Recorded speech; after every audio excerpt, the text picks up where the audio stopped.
승무패 14회차 현미경 분석 1부 첫 번째 경기는 바젤과 마르세유의 경기입니다. 저는 무패 투폴로 가보도록 하겠습니다. 이 최대한 최종 픽만 그대로 가져가시 마시고 이 살롱 코멘트 분석 내용을 기반으로 나만의 픽을 조합을 하실 때 적중 확률이 올라갈 수 있습니다. 통계적인 부분은 화면을 멈추셔서 구독자 여러분들이 확인을 해 주시기 바랍니다. 바젤 같은 경우에는 스위스 리그 2등 팀인데 홈과 원정 성적을 비교해 봤을 때 자국 리그에서 무승부가 상당히 많습니다. 이 최다 무자비 1위를 달릴 정도로 스위스 리그에서 무승부가 많은 것이 특징이기 때문에 이번 경기 저력을 보여준다면 무승부 가능성이 조금은 있지 않을까 싶습니다. 마르세유와의 1차전 원정 경기에서 1대2 한 골차 패배를 당했기 때문에 바젤 역시 홈에서 한 골차 승리만 거두더라도 승부를 연장까지 끌고 갈 수 있는 가능성이 있습니다. 부상 및 결장 예상 선수로는 왼쪽 수비수인 페트레타 선수가 부상 여파로 출전 여부가 불투명합니다. 베테랑 오른쪽 측면 자원인 랑 선수가 부상으로 인해서 여전히 출전 여부가 불투명하기 때문에 이 측면 쪽에서 조금은 누수가 있지만 그래도 리안 밀러나 은도에 같은 주전 측면 자원이 건재하기 때문에 바젤이 이선 자원들의 퀄리티가 나쁘지 않다는 것을 체크를 해 주시기 바랍니다. 미드필더 슈토커 선수와 카사미 선수 역시 공격력이 있는 선수들이기 때문에 바젤이 홈발을 받는다면 마르세유가 의외로 고전할 수도 있는 매치라고 생각이 됩니다. 4-1-4-1 포메이션을 사용을 하고 이선 공격 자원들의 퀄리티가 나쁘지가 않습니다. 이 4-1-4-1의 4에 해당하는 이선 자원들의 퀄리티가 좋고 이 공격적인 색채를 띠지만 그래도 스위스 리그에서 실점이 가장 적은 팀이기 때문에 이 마르세유를 상대로 홈에서 저력을 보여줄 만한 매치라고 생각이 됩니다. 마르세유 같은 경우에는 최근에 이 브레스트 원정을 떠나서 4대1 완승을 거뒀습니다. 프랑스 리그앙에서 3위를 달리고 있는데 프랑스 리그앙 같은 경우에는 웨파 랭킹이 5위이고 바젤이 속해 있는 스위스 리그 같은 경우에는 14위이기 때문에 기본적인 체급은 마르세유가 확실히 높다고 보시면 되겠습니다. 마르세유가 프랑스 리그앙 자국 리그 기준으로 홈에서는 5승 5무 4패로 성적이 떨어지는데 원정에서는 9승 3무 2패로 원정 성적이 1등 팀이기 때문에 바젤 원정에서도 패배를 당하기는 힘들지 않을까 싶습니다. 한 가지 우려스러운 것은 이 마르세유의 핵심 플레이메이커인 디미트리 파예 선수가 이 결장이 될 것으로 보입니다. 경고 누적으로 징계가 있기 때문에 결장이 유력하고 파에 선수 같은 경우에는 브레스트 원정에서도 근육 부상 여파로 결장이 됐었기 때문에 이 파에 선수의 공백을 어떻게 메우느냐가 관건이 될 것으로 보입니다. 그래도 공격수 밀리크 선수가 최근에 좋은 골 감각을 유지하고 있고 이 미드필더 쪽에서 아스날 출신의 귀행두지 선수가 중심을 잡아주면서 오른쪽 측면의 윈데르 선수까지 브레스트전에서 오랜만에 골맛을 봤기 때문에 그래도 마르세유가 원정에서 승리를 가져갈 확률이 조금은 더 높지 않을까 싶습니다.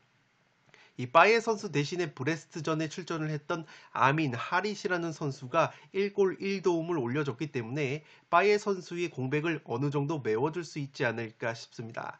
이 다음 경기 일정이 순위 경쟁을 펼치고 있는 니스와의 홈 경기이기 때문에 다음 경기 일정 면에서는 마르세유가 조금은 불리한 부분이 있습니다.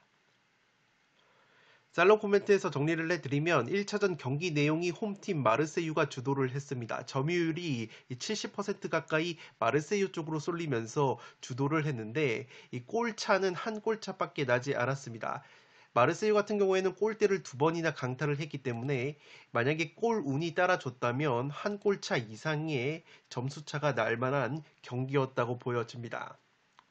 마르세유 같은 경우에는 후반 막판에 수비수가 백헤딩 실수로 거의 자책골까지 갈 뻔한 것을 골키퍼가 걷어냈던 아찔한 장면이 있었습니다. 그만큼 바젤을 상대로 수비적으로 조금은 불안한 면이 있었고 바젤에게 추격골을 내줬을 때도 스루패스 한 방에 수비 뒷공간이 노출이 되는 약점이 있었기 때문에 바젤의 홈에서 펼쳐지는 2차전에서 과연 수비의 안정감을 얼마만큼 가져갈 수 있을지가 관건이라고 보시면 되겠습니다.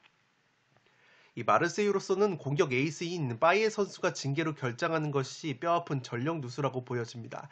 물론 빠예 선수 대신에 직전 리그 경기에서 출전을 했었던 하릿이라는 선수가 1골 1도움으로 맹활약을 했었기 때문에 이 하릿이라는 선수가 빠예 선수의 공백을 어느 정도 메워줄 수 있다면 그래도 마르세유가 원정에서 패배를 할 것 같지는 않습니다. 마르세유가 리그안 기준으로 원정 성적이 1등 팀이기 때문에 원정에서 오히려 경기력이 살아나는 부분이 있고, 바젤 같은 경우에는 올 시즌 스위스 리그에서 무승부가 가장 많은 팀이기 때문에 이 무승부를 배제할 수는 없을 것으로 생각이 됩니다.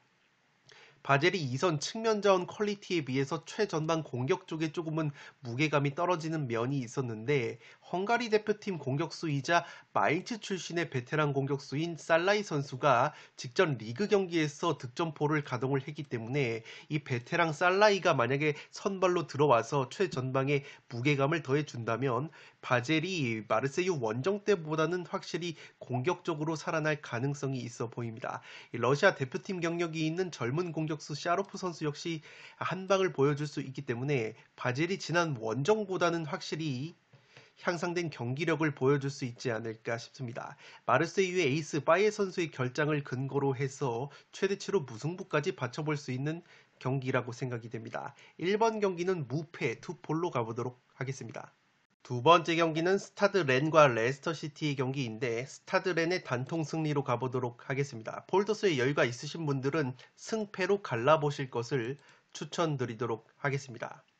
통계적인 부분은 화면을 멈추셔서 확인을 해 주시기 바랍니다.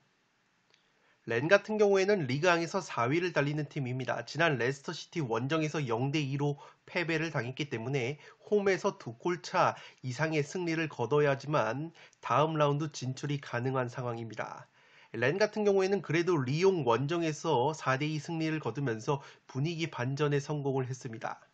부상 및 결장 예상 선수로는 술레마나라는 왼쪽 측면 자원이 최근에 부상으로 빠지고 있는 것을 제외하면은 이렇다 할 부상 자원은 없을 것으로 생각이 됩니다. 핵심 공격 자원인 라보르드 선수와 마틴 테리어 그리고 브리고드 선수가 최근에 꾸준하게 공격 포인트를 올려주고 있고 리옹전에서도 맹활약을 했기 때문에 이 공격 3인방의 활약이 기대가 되는 매치라고 생각이 됩니다. 프랑스 리그왕에서 세트피스 득점이 1위 팀이기 때문에 이 세트피스 실점이 프리미어 리그에서 가장 많은 레스터가 세트피스에서 고전을 할 확률이 상당히 높아 보입니다. 레스터 같은 경우에는 직전 아스날 원정에서 0대2 패배를 당하면서 최근에 상승세가 한풀 꺾였습니다. 프리미어리그 성적을 기준으로 봤을 때 원정에서 3승 3무 7패로 원정에서 성적이 떨어지는 약점이 있고 여전히 수비 쪽에 전력 누수가 있는 데다가 핵심 공격 자원인 제이미 바디 선수가 부상 여파로 빠져 있기 때문에 역습에서의 스피드가 상당히 떨어져 있는 것이 레스터라고 보시면 되겠습니다. 그래도 중원에 틸레만스와 메디슨이라는 이 걸출한 플레이메이커가 있기 때문에 이 스타드 렌이 두 골 차를 극복하기 위해서 무리하게 경기 운영을 할 경우에는 이 수비 뒷공간으로 찔러주는 틸레만스와 메디슨의 킬러 패스 한 방이 레스터에게 승리를 안겨다 주지 않을까 싶습니다. 살롱 코멘트에서 정리를 해드리면 1차전 경기 내용 자체는 굉장히 팽팽했다고 보시면 되겠습니다. 레스터 시티가 점유율을 49%, 렌이 51%를 가져갔고 슈팅 숫자 역시 레스터가 11개, 렌이 14개로 오히려 렌이 더 많은 슈팅을 했다고 보시면 되겠습니다. 다만 유효 슈팅 면에서 차이가 있었습니다. 레스터가 유효 슈팅 3개 중에서 2개를 골로 연결한 반면에 렌 같은 경우에는 고작 유효 슈팅이 1개밖에 없었기 때문에 이 0점 조준이 잘 안됐던 약점이 있었습니다.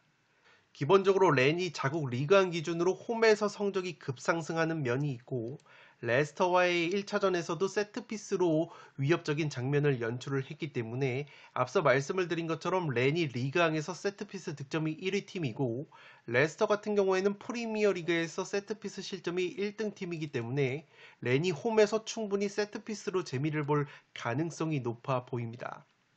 렌 같은 경우에는 리옹 원정에서 4대2 대승을 거둔 상승세가 있고 그 과정에서 핵심 공격 자원들이 나란히 공격 포인트를 기록을 한 것도 고무적이라고 할 수 있겠습니다.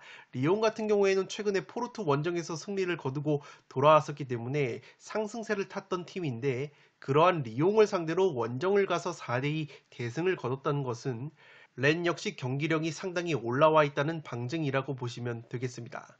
다만 렌 같은 경우가 리그왕에서 전방 압박에 의한 득점이 가장 많을 정도로 압박 라인이 상당히 높은 팀이기 때문에 역습에 취약한 부분이 있습니다.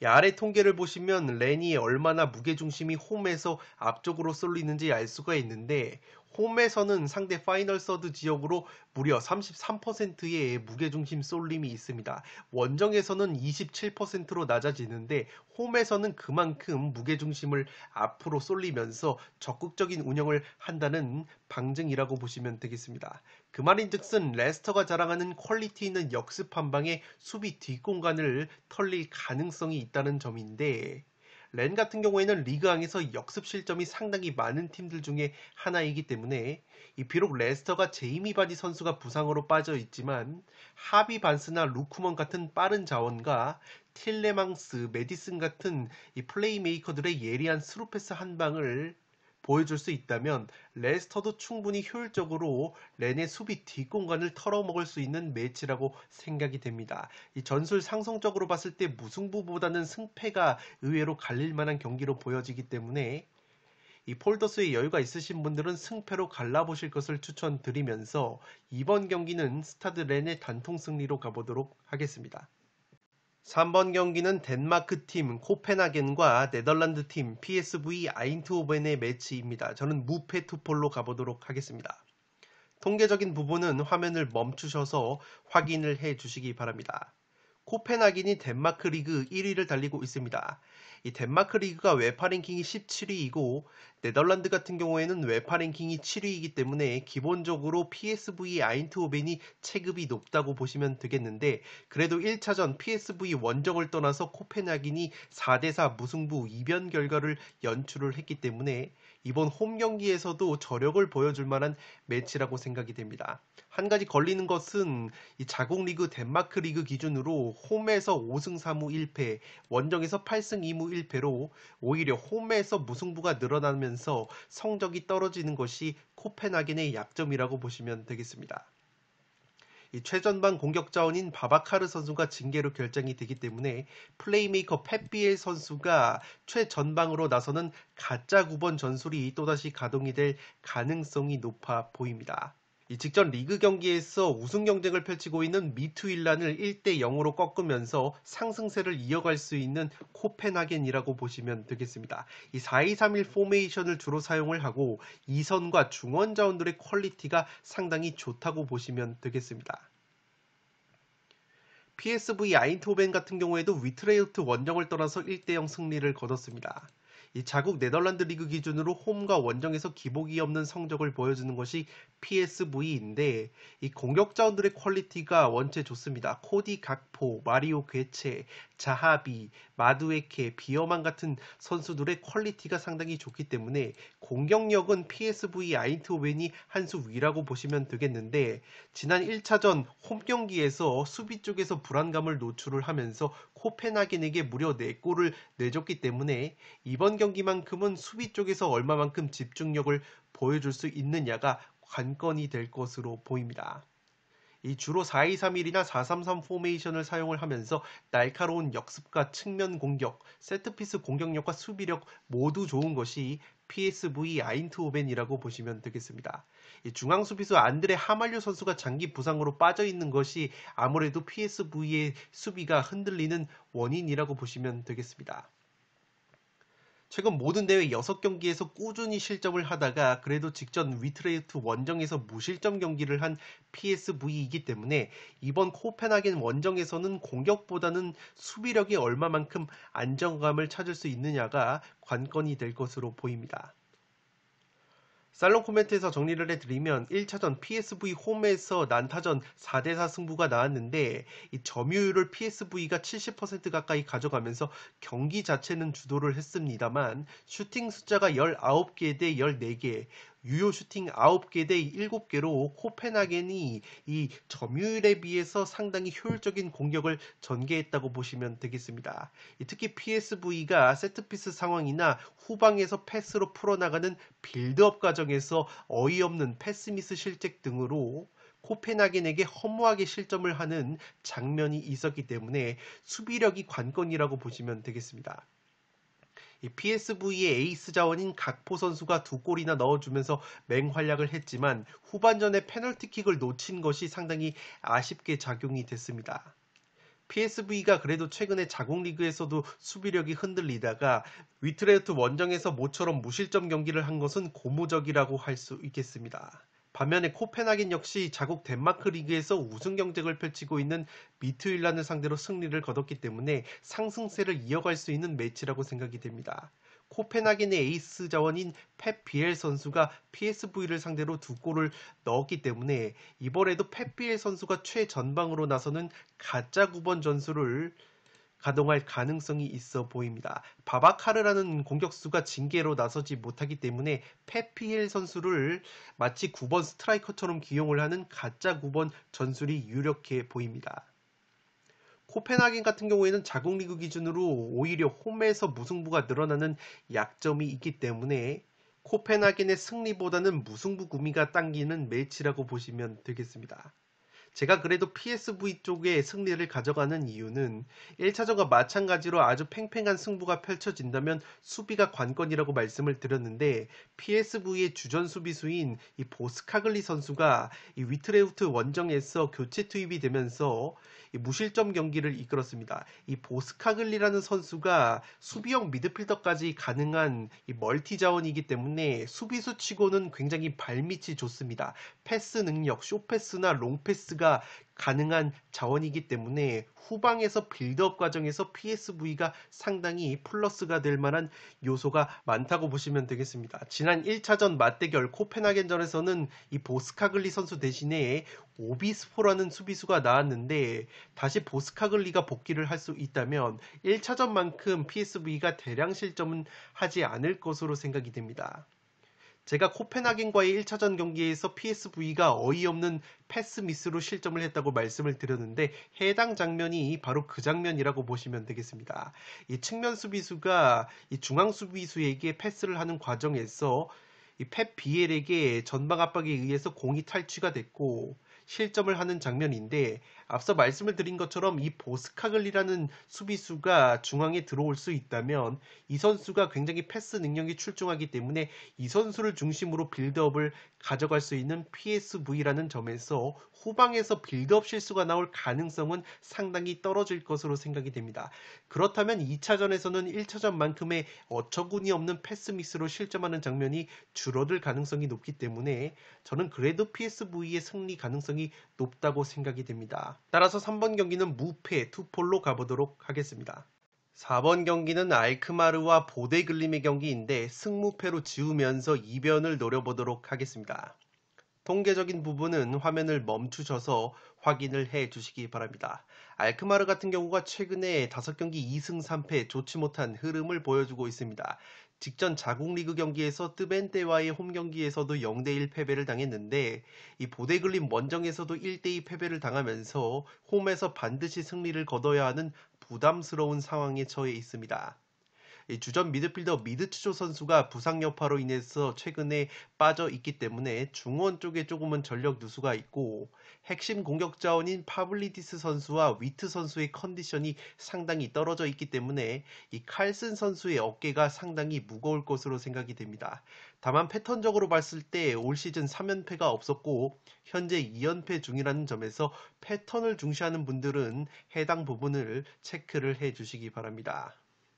이 리그 간의 최근 면에서는 네덜란드 리그가 웨파 랭킹이 7위이고 노르웨이 같은 경우가 20위에 머물러 있기 때문에 최근 면에서는 알크마르가 조금 더 위라고 볼 수 있겠지만 이 보데글림이 최근에 컨퍼런스 리그에서 도깨비 면모를 유감없이 보여주고 있습니다. 셀틱을 격파하면서 올라온 팀이고 아직 노르웨이 리그가 개막이 되기 전이기 때문에 체력적으로도 알크마르에게 전혀 뒤질 것이 없는 것이 보데글림이라고 보시면 되겠습니다.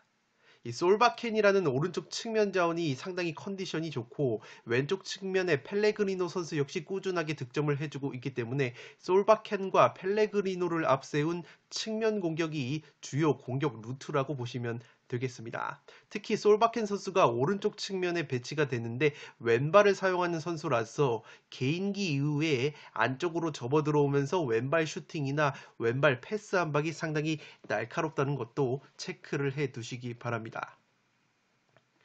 살롱 코멘트에서 바로 정리를 해드리면 컨퍼런스 리그 최고의 도깨비팀 노르웨이 챔피언 보데글림이 지난 1차전에서도 다부진 경기력으로 알크마르를 2대1로 제압을 했습니다. 경기 내용적으로 봤을 때도 전혀 밀릴 것이 없는 점유율과 슈팅 숫자를 가져가면서 알크마르를 굉장히 곤욕스럽게 만들었습니다. 알크마르의 경우에는 보데글림의 오른쪽 측면 공격에 상당히 애를 먹었던 1차전이라고 보시면 되겠습니다. 이 펠레그리노 선수의 측면 크로스에 의한 헤딩 슈팅으로 선제 실점을 했던 알크마르이고 여기에 보데글림의 오른쪽 측면 자원인 솔바켄 선수가 개인기와 왼발 패스, 슈팅이 상당히 날카로운데 이 솔바켄 선수에게 페널티킥으로 쐐기골을 내주면서 1대2로 패배를 당했습니다. 알크마르 같은 경우에는 주포 공격 자원인 파블리디스 선수가 최근에 5경기 무득점 침체에 빠져 있고 이 공격형 미드필더인 위트 선수 역시 6경기 무득점 침체에 빠져 있기 때문에 이 칼슨이라는 공격수만이 제 몫을 해주고 있습니다. 이 주종 리그 경기를 치른 알크마르이고 자국 리그 일정이 없는 보데글림보다 체력적으로 열세가 예상이 되고 있습니다. 다만 알크마르가 원체 자국 리그 기준으로 홈 깡패팀 이미지가 있고 올 시즌 패턴적으로 봤을 때 3연패가 없다는 부분에서 알크마르의 승리까지 조금은 가져가야 되는 매치이지 않나 싶습니다. 보데글림의 경우에는 1차전 한 골차 승리로 인해서 원정에서 패하지 않는 경기 운영만 한다면 굉장히 유리한 고지를 점할 것으로 생각이 됩니다. 알크마르가 홈에서는 굉장히 무게중심이 앞으로 쏠리는 적극적인 경기 운영을 펼치는데 그 반대급부로 인해서 수루패스 한 방에 수비 뒷공간이 허무하게 무너지는 약점이 있습니다. 직전 리그 경기에서 뜨벤테와의 홈 경기에서 0대1로 패배를 당했을 때도 실점 장면을 보시면 이 뜨벤테 선수가 수비 뒷공간으로 넣어주는 수루패스 한 방에 이 뒷공간이 무너졌고 2선에서 쇄도를 하는 선수에게 실점을 하는 장면이라고 보시면 되겠습니다. 알크마르가 또다시 한 골차 패배를 당한 상황에서 적극적인 경기 운영을 한다면 보데글림에게는 상당히 기회가 될 만한 매치라고 생각이 됩니다. 알크마르의 최근 공격 자원들의 좋지 못한 컨디션과 체력 열세, 보데글림이 보여주는 측면 공격과 날카로운 퀄리티 있는 역습까지 고려를 한다면 이 경기는 승부패로 지으면서 보데글림의 이변 결과도 가져가야 되는 매치라고 생각이 됩니다. 4번 경기는 승무패로 지어보도록 하겠습니다. 5번 경기는 츠르베나와 레인저스의 경기인데 츠르베나의 단통 승리로 가면서 이변을 과감하게 노려보도록 하겠습니다. 통계적인 부분은 화면을 멈추셔서 확인을 해 주시기 바랍니다. 이 츠르베나 즈베즈다가 세르비아 리그에서 2위를 달리고 있습니다. 1위 파르티잔과 승점 동률로 치열한 우승 경쟁을 펼치고 있는데 직전 리그 15위 팀과의 원정 경기에서 2대1 승리를 거두면서 분위기 반전에 성공을 했습니다. 지난 레인저스 원정에서 0대3으로 완패를 당했던 츠르베나이기 때문에 이번 홈 경기에서 상당히 적극적인 경기 운영이 예상이 되고 있습니다. 레인저스에게 페널티킥과 세트피스로만 3골을 헌납을 했기 때문에 상당히 아쉬웠던 경기 결과라고 보시면 되겠습니다. 기본적으로 세르비아 리그가 웨파 랭킹이 11위이고 스코틀랜드가 9위이기 때문에 양팀 간의 체급 차이가 그렇게까지 크지 않다는 것을 체크를 해 주시기 바랍니다. 핵심 공격 자원인 카타이 선수와 이바니치, 파브코프, 나보아네 같은 선수들의 퀄리티가 나쁘지가 않기 때문에 홈에서 충분히 좋은 경기력을 보여줄 만한 매치라고 생각이 됩니다. 주전급 결장 자원이 없는 츠르베나이고 다음 경기 일정 역시 수월한 면이 있기 때문에 레인저스를 상대로 상당히 적극적인 경기 운영이 예상이 되고 있습니다. 레인저스 같은 경우에도 직전 리그 경기에서 꼴찌팀과 컵대회 원정 3대0 승리를 거뒀기 때문에 최근에 4연승의 상승세를 탔습니다. 다만 자국 스코틀랜드 리그 기준으로 원정에서 성적이 떨어지는 약점이 있는 것이 레인저스이고 이 모렐로스 선수와 테버니어 그리고 아리보 선수와 켄트 선수가 꾸준하게 공격 포인트를 올려주면서 레인저스도 츠르베나 못지않은 공격 퀄리티를 보여주고 있습니다. 이 부상 및 결장 예상 선수로는 측면 자원인 하지 선수가 장기 부상 중에 있고 이 미드필더 데이비스 선수 역시 출전 여부가 불투명하기 때문에 조금의 전력 누수가 예상이 되고 있습니다. 날카로운 측면 공격과 세트피스 공격이 강점인 레인저스인데 1차전 이미 3대0 완승을 거둬놨기 때문에 상당히 여유가 있는 상황이라고 보시면 되겠습니다. 살롱 코멘트에서 정리를 해드리면 지난 1차전 맞대결에서 경기 내용 자체는 대등했다고 보여집니다. 점유율이 5대5였고 슈팅 숫자 역시 14개 대 15개였는데 유효 슈팅에서 레인저스가 8개, 츠르베네가 4개로 레인저스가 보다 효율적인 공격을 했다고 보시면 되겠습니다. 이 두 팀의 차이가 골 결정력과 세트피스에서 갈렸는데 코너킥 상황에서만 2골을 뽑아낸 레인저스이고 반면에 츠르베나 같은 경우에는 추격 기회에서 이 에이스 자원인 카타이 선수가 페널티킥을 실축을 하면서 기세가 한풀 꺾인 것이 패배의 원인이라고 보시면 되겠습니다. 이미 1차전 3대0 3골차 승리로 인해서 츠르베나 원정에서 패하더라도 2골차 이하로만 패해도 8강에 진출할 수 있는 레인저스이기 때문에 전혀 무리할 것이 없는 레인저스라고 보시면 되겠습니다. 양팀 모두 자국 리그에서 치열한 우승 경쟁을 펼치고 있기 때문에 다음 리그 일정 역시 중요하다고 보시면 되겠습니다. 다만 츠르베나가 레인저스 원정에서 0대3으로 패배를 당했어도 이 점수 차이에 비해서 경기 내용적인 면에서는 팽팽했던 부분이 있습니다. 에이스 카타이 선수의 페널티킥이 들어갔더라면 추격의 발판을 마련할 수 있었던 츠르베나 인데 따라서 츠르베나 특유의 홈발과 레인저스가 원정에서 성적과 수비력이 떨어지는 부분을 고려를 하면 츠르베나가 3골차 이상의 승리는 힘들어도 1골차나 2골차 정도의 승리까지 가져가면서 8강 진출은 레인저스가 하는 그림이 그려지는 매치라고 생각이 됩니다. 이 지난 1차전 맞대결에서 츠르베나의 공격수 파브코프 선수가 후반전 15분경에 투입이 됐기 때문에 이번 경기에서 선발 가능성이 있다고 본다면 파브코프 선수를 선발로 내세우면서 초반부터 적극적인 공세를 펼 가능성이 있는 츠르베나라고 보시면 되겠습니다.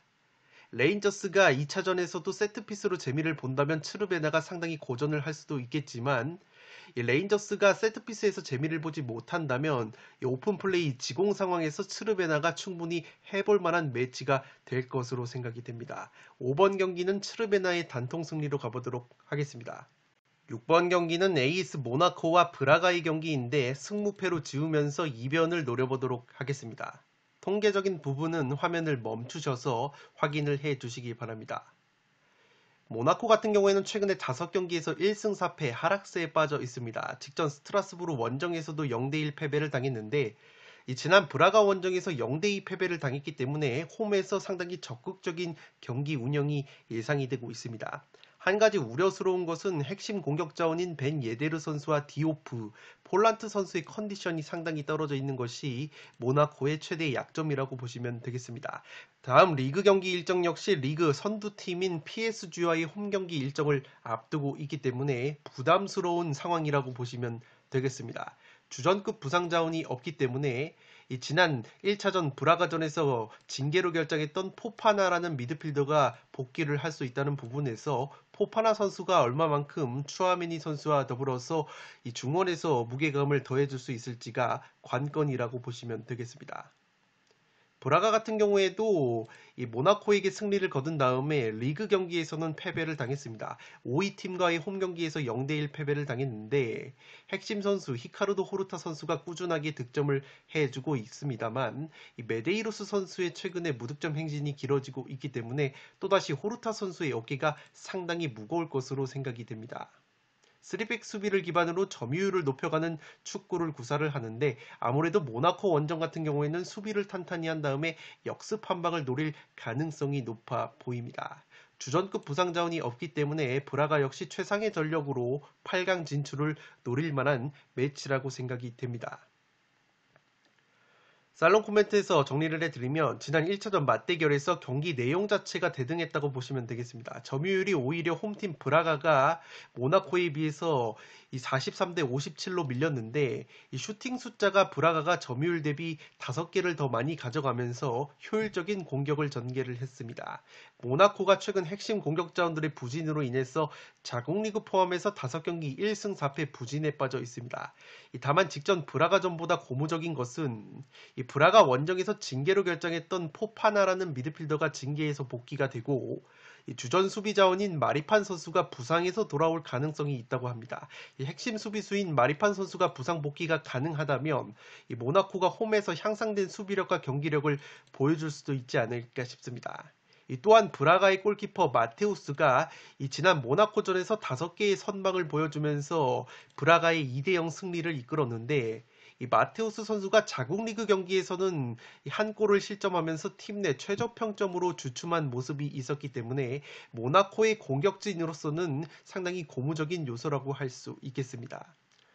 다만 모나코가 홈에서 2골차 패배를 극복하기 위해서 적극적인 운영을 펼친다면 모나코가 리그왕에서 전방 압박을 가장 빡세게 가져가는 팀이기 때문에 수비 뒷공간이 쉽게 열릴 가능성이 있어 보입니다. 해당 통계는 PPDA 수치를 나타낸 것인데 해당 수치가 낮을수록 압박 강도가 강하다고 보시면 되겠습니다. 모나코 같은 경우에는 파리 생제르맹과 리옹보다도 리그왕에서 가장 강도 높은 전방 압박을 구사를 하는데 그 말인즉슨 수비 뒷공간이 열리는 약점이 있고 실제로 모나코가 상대 스루패스 한 방에 허무하게 수비진이 무너지면서 실점을 하는 모습이 있습니다. 브라가의 이선 자원인 호르타나 메데이로스 같은 선수들의 키패스 능력이 상당히 뛰어나기 때문에 모나코가 수비 뒷공간을 노출을 할 경우에는 양질의 스루패스가 들어가면서 최전방에서 호르타 선수가 마무리를 하는 그림도 그려집니다. 그렇기 때문에 모나코가 2골차를 극복하기 위해서 무리하게 라인을 올린다면 브라가에게 상당히 일격을 맞을 가능성도 있어 보이기 때문에 6번 경기는 승무패로 지으면서 이변까지 노려보도록 하겠습니다. 7번 경기는 레버쿠젠과 아탈란타의 경기인데 레버쿠젠의 단통 패배로 가보도록 하겠습니다. 폴더스의 여유가 있으신 분들은 무승부까지 받쳐보실 것을 추천드리도록 하겠습니다. 통계적인 부분은 화면을 멈추셔서 확인을 해 주시기 바랍니다. 레버쿠젠 같은 경우에는 지난 1차전 맞대결에서 아탈란타를 상대로 2대3으로 패배를 당했기 때문에 홈에서 최소한 한 골차 이상의 승리는 거둬야 하는 상황이라고 보시면 되겠습니다. 다만 우려스러운 것은 핵심 플레이메이커인 플로리안 비르츠 선수가 직전 쾰른전에서 장기 부상을 당했기 때문에 가뜩이나 패트릭 시크라는 주포 공격 자원이 빠진 상황에서 레버쿠젠의 화력이 상당히 약화가 될 가능성이 높아 보입니다. 미드필더 안드리 선수와 벨라라비 선수 역시 출전 여부가 불투명하고 오른쪽 풀백 자원인 프림퐁 선수가 올 시즌 6개의 어시스트를 기록을 하고 있었는데 이 프림퐁 선수마저 쾰른전 부상 여파로 출전 여부가 불투명하기 때문에 공수에 걸쳐서 전력 누수가 상당히 심한 것이 레버쿠젠이라고 보시면 되겠습니다. 패트릭 시쿠 선수가 빠져있는 상황에서 이 제니트에서 데리고 온 아즈문이라는 공격수가 있는데 이 선수가 레버쿠젠으로 온 이후에 3경기째 무득점 침체에 빠져있기 때문에 레버쿠젠이 상당히 열세가 예상이 되는 매치라고 보시면 되겠습니다. 아탈란타 같은 경우에도 제노아와의 홈 경기에서 0대0 무승부를 거두면서 특유의 홈 고자 면모를 보여줬는데 그래도 올 시즌 세리에 A에서 원정 성적이 훨씬 좋습니다. 원정에서 9승 3무 2패로 홈에서의 4승 6무 4패보다 원정에서 성적이 좋은 것이 아탈란타이기 때문에 그러한 부분에 기대를 걸어봄직한 아탈란타라고 보시면 되겠고 이 말리노프스키 선수가 2선에서 고군분투를 해주면서 그래도 최전방의 무리엘이라는 공격수가 올 시즌 상당히 컨디션이 떨어져 있었는데 지난 레버쿠젠전에서 2골 1도움으로 맹활약을 했기 때문에 무리엘 선수의 활약 여부가 상당히 관건이라고 보시면 되겠습니다. 공격수 자파타 선수와 일리치치 선수가 장기 부상 중이기 때문에 무리엘과 말리노프스키가 최전방에서 해결을 해줘야지만 아탈란타가 무난하게 8강에 진출할 수 있지 않을까 싶습니다. 살롱 코멘트에서 정리를 해드리면 1차전 경기 내용은 홈팀 아탈란타가 좋았다고 보시면 되겠습니다. 점유율이 밀렸지만 슈팅 숫자가 아탈란타가 19개, 레버쿠젠이 7개밖에 없었을 정도로 아탈란타 특유의 닭공이 빛을 발한 경기라고 보시면 되겠습니다. 아탈란타로서는 올 시즌 부진했던 공격수 무리엘 선수가 레버쿠젠을 상대로 2골을 넣은 것이 상당히 고무적이라고 할 수 있겠습니다.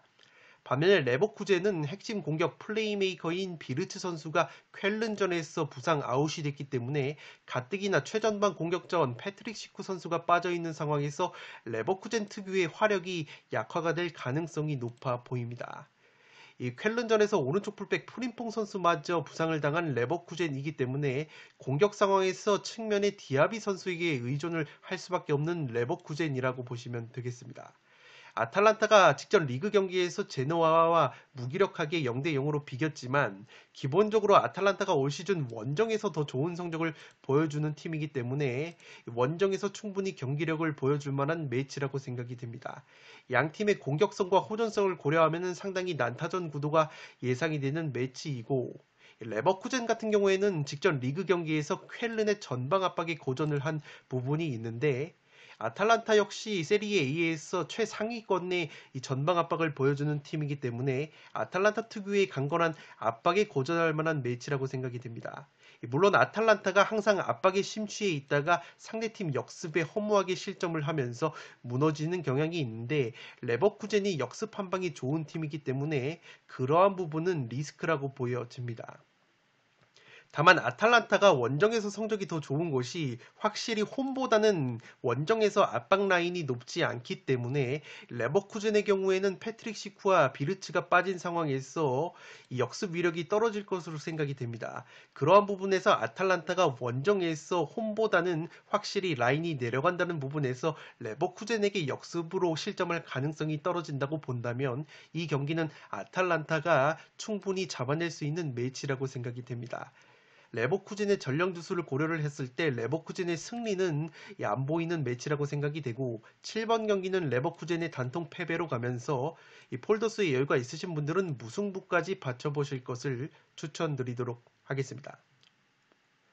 네, 이것으로 승부패 14회차 현미경 분석 1부를 모두 마치도록 하겠습니다. 저는 연이어서 2부를 촬영을 해서 구독자 여러분들의 흐름이 끊기지 않도록 업로드를 해드리겠습니다. 영상이 도움이 되셨다면 좋아요와 구독 버튼을 눌러주시면 풋볼살롱 채널에 크나큰 힘이 됩니다. 구독 버튼 옆에 종 모양의 알림 설정을 해주시면 그 누구보다 빠르게 양질의 축구 승무패 프로토 관련 분석 컨텐츠를 만나보실 수 있습니다. 지금까지 풋볼살롱이었습니다. 감사합니다.